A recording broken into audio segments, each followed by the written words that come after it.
the U.S. Department of Defense, DoD, released its annual report to Congress on military and security developments involving the People's Republic of China, China Military Power Report, on Thursday.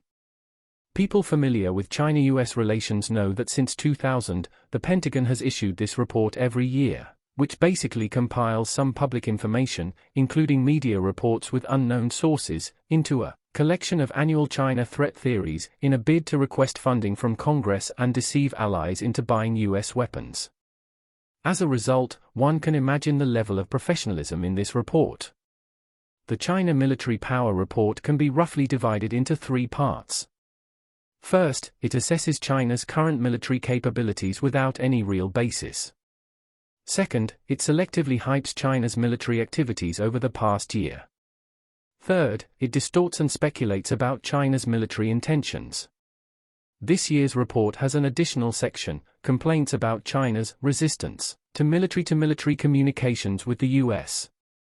By combining these factors, the US attempts to fabricate a terrifying image of China, whose military strength is rapidly increasing, military behavior is becoming more aggressive, and military ambitions are insufficiently transparent.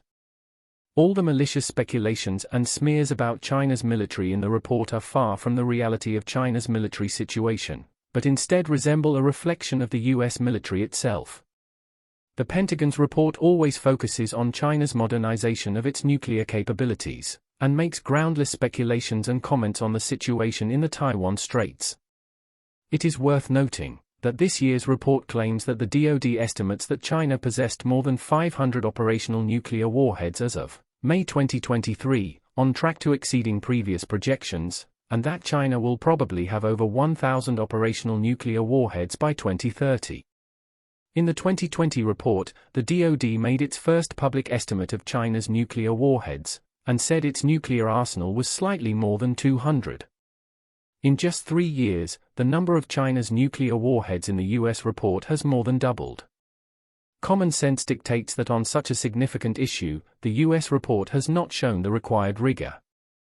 The specific number depends on the needs of the Pentagon and Washington at different times. The US needs to understand 2 points. First, China pursues the strategic thinking of active defense, and the deployment of nuclear forces is part of its defense strategy. However, no matter how many nuclear warheads China has or how strong its defense capabilities are, they will not become violent tools for China to dominate the world, as is the case with the US military. Instead, they are a strong guarantee for China to safeguard its national sovereignty, security, and development interests, as well as regional and global peace. Second, the development of China's defense force has its own established pace. It does not target any specific country, but it firmly safeguards China's sovereignty, security, and developmental interests. As long as China has not achieved reunification and external forces continue to interfere without restraint, China will not cease to strengthen its defense capabilities. In addition, many have also noticed that this year's report highlights the PLA's so-called coercive and risky operational behavior in the past 2 years. The Pentagon even presented videos and photos of Chinese military aircraft intercepting US military aircraft flying in international airspace with dangerous maneuvers, claiming Chinese aircraft have adopted more dangerous, coercive and provocative actions toward the US and its allies in the airspace of East China Sea and South China Sea. However, what the Pentagon never mentions is that this so-called international airspace is primarily located along China's coast, with some US aircraft even intruding into China's territorial waters, while none of these incidents occurred along the US coast. Doesn't this already make the point clear?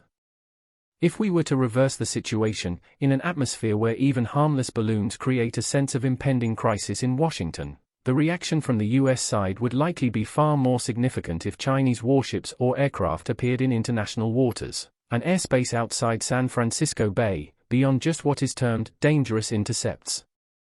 The US, with the most powerful armed forces in the world, has become one of the most enthusiastic proponents of the so-called Chinese military threat theory, which in itself is abnormal.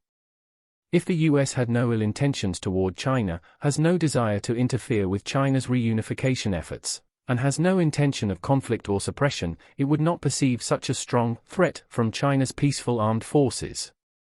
In the past year, The actions of the US military have made it even clearer who the escalating threat in the Asia-Pacific region truly is, and what poses the greatest challenge to peace and stability in that region.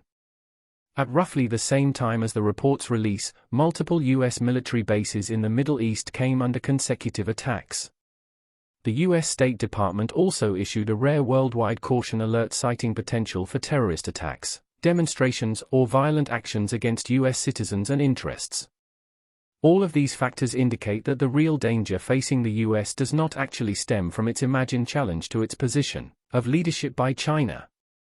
Rather, it arises from its excessive interventions and the blowback resulting from creating tension and inciting the risk of war on a global scale.